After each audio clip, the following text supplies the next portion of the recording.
Hello and welcome to another Raggy's Beers, Wines and Spirits review. Tonight I'm going to have a crack, make a start on the Lidl beers. They're, well, it says number one on the, can you see that, number one? So it's Hatherwood Craft Beer Company, Golden Goose, Golden Ale number one. Lidl, a couple of years ago now, before these Hatherwood beers came out, you'd have it predominantly Shepherd Neame would have beers in there, and they'd be about a pound mark, and every other week there'd be different beers. Some were good, some were not so, and then all of a sudden Lidl did about a bit of a revamp of their range, and so now we have what's called the Hatherwood Craft Beer Company. But if you look on the internet, I've just looked on Untapped.com, and it says it's made by Witchwood, the people who make King Goblin, which is my favourite drink, Hobgoblin, and you know, a load of nice, decent beers. So, Golden Goose. Can't remember trying it before. I'm sure I have. You know, but we'll give it a punt and see what it's like. It says it. The Golden Goose has been traditionally craft brewed using 100% British barley and Target, Challenger, and Goldings hops to deliver refreshing and full-bodied flavour, showing that the ale is not afraid to stick its neck out. Hence the goose bit. Let's give it a pour. Now the bottle still looks like it's a Shepherd and Neame bottle. Similar, you know, that design. Shepherd and Neame bottles are the only bottles that fit on my wine shelf, which is apologies for the glass. It has been used. I've just done a review, so second review of the night.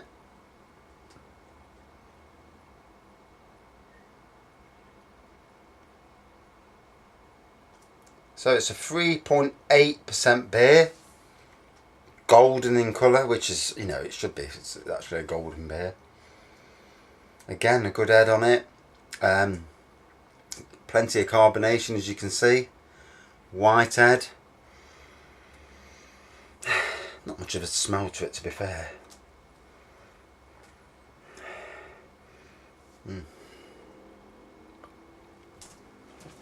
I've just already looked at the reviews, and that's why I picked up. It was apparently from Witchwood, and I presume that the beer review site would know more than what I probably would.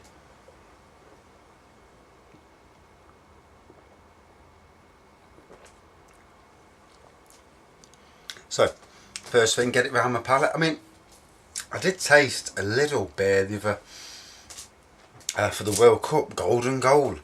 And I tell you what, that for a cheap £1.25 beer, whatever it was at the time, it was a really good beer, and I give it a 4.6 out of 5.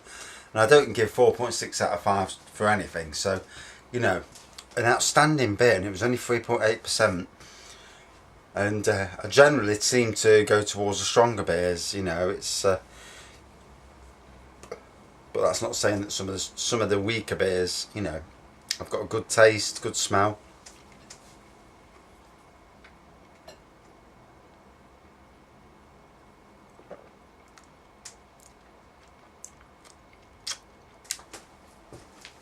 Tastes a bit poppy to me. Not hoppy, poppy. Right. So, this is from beeradvocate.com. So pours a golden body with a huge, foaming, thick white head that pretty much sticks around. Aroma is fairly traditional bitter, wholemeal bread and pepper. Malty body, slightly soapy with minimal bitter finish. Nice mouthfeel and carbonation though. This person in 2016 gave it a 4.62 out of 5. But not much of a review. Lovely golden ale at a fantastic price from Lidl at only 89 pence a bottle. You see, that's a review that doesn't say to, yeah, you bought it for 89 pence. I don't think it's that cheap now, to be fair. I think it was about £1.19. Yeah, you've necked it. Oh, that's a great review. But, you know, you've not said anything about it. I'd rather know a little bit more. So, someone here has got... Oh, wow, someone's given it a really bad review. 2.92 out of 5, so a bit low, I suppose. A basic English style bitter. Nice, pale and earthy malts mixed with some English style traditional hops and sweetness. But there wasn't much to set the beer alight and get me interested. Overall, it was an easy one to drink, especially given the low alcohol content. But there did seem to be boozy elements to it which weren't great, to be honest. Drinkable, but not one to look out for.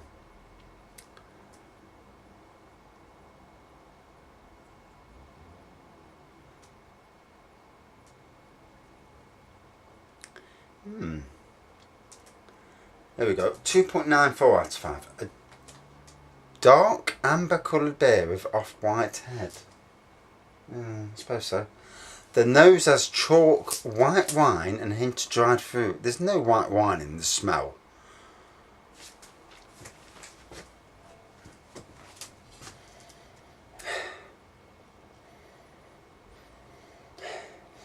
No, I can't smell it. And into dried fruit. It starts with a rather creamy taste and some earthy malt. This bit is okay, but could do with being bolder. Then the hops are weaker, with a little green grape, or are they called white grapes, and something rather metallic putting in an appearance. I doubt this will blow anyone away, but it's certainly not the worst of the brewed for discount supermarket beers I've tried.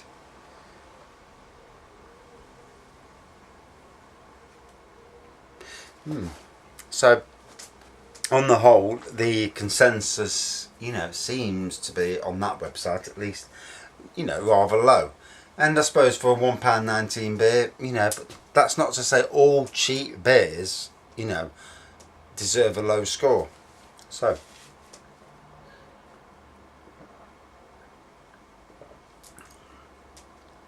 the further you get in to the pint, it has complexities that you wouldn't expect from a 3.8% beer. I mean, I'm still not getting much on the nose, you know.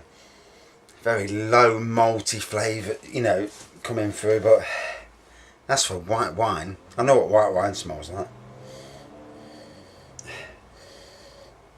There's maybe an earthiness coming through, but I don't know. Maybe some people have something up their noses and that's what taints their reviews.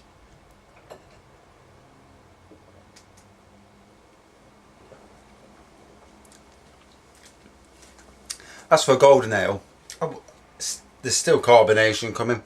I won't put it in anywhere near the same category as your Golden Champions from Badgers and Golden Glory and, you know, some of them. But, you know, for a cheapo beer, it's pleasant. You know, it's 3.8%, so you're not going to get steaming on one pint. Although, I've just had a... What was that one? 4.4%. This is 3.8, and I can feel it, which is really strange. And I'm not sure if everyone's like me, or whether it's just me, but when I taste this, when I drink the same beer, or for indeed the same wine, and I drink a lot of it, it has little to no effect, you know, on me. And it doesn't matter how strong it is. And then all of a sudden, I'll change to something that I've not tasted for a while or never tasted. And it has a massive effect. And all of a sudden you think, God, I feel drunk, you know.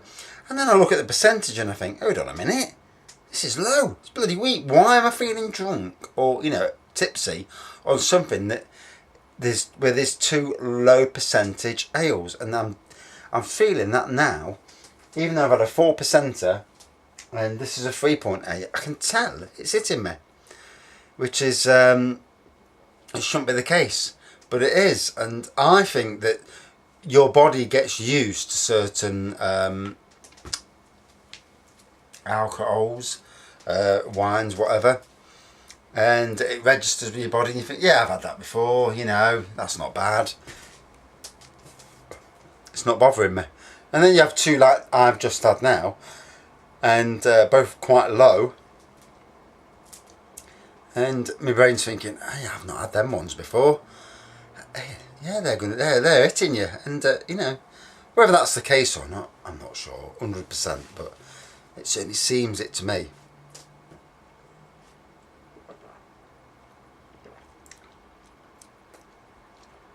So,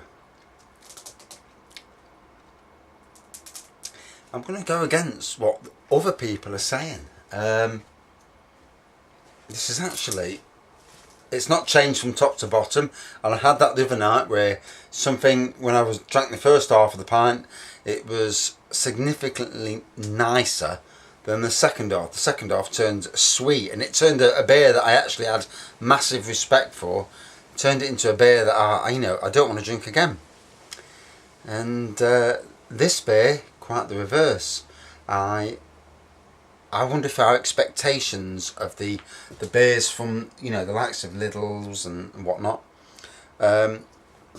because you pay 89 or 99 pence or £1.19 for a beer, you expect that beer to be, your expectations rather aren't as high as they are for a beer you paid £3 for or £4 for. But the fact of the matter is, if this is made by Richwood, which obviously I don't know because it doesn't say, I'm only going on what some websites said, but you know, it's rather pleasant for what it is. Not bad at all.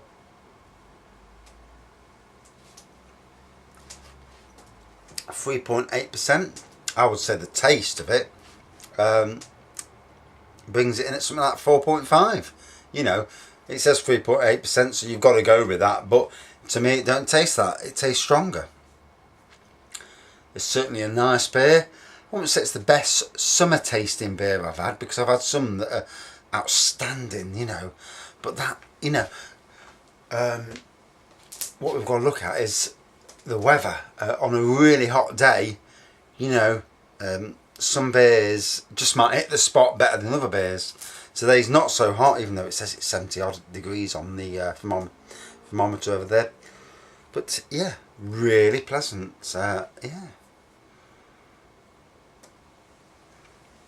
very happy with that. I mean, look at the head. It's still got a head on it. Still delivering good taste. No nasty aftertaste. So yeah, quite shocked. You know, I wouldn't say it's you know, it's not going to be a 4.6 out of 5, but wow, you know, stunned again. Some of these beers, whether I've caught it on a good brew, who knows? But anyway, out of 5. Ooh, for me, I'm going to give it a 4.3. I think it's a good beer. You know, on this day, at this time, that has been, I've really enjoyed it. Exceeded my expectations, yeah, like Harry Potter. But yeah, really good. Stunned. It's always stunning when something exceeds your expectations. Then you have something that you know is a good beer. You drink it and you think, hold on a minute, it's bloody rancid. So, wow, amazing. I'm absolutely stunned. Cheers, thanks for watching.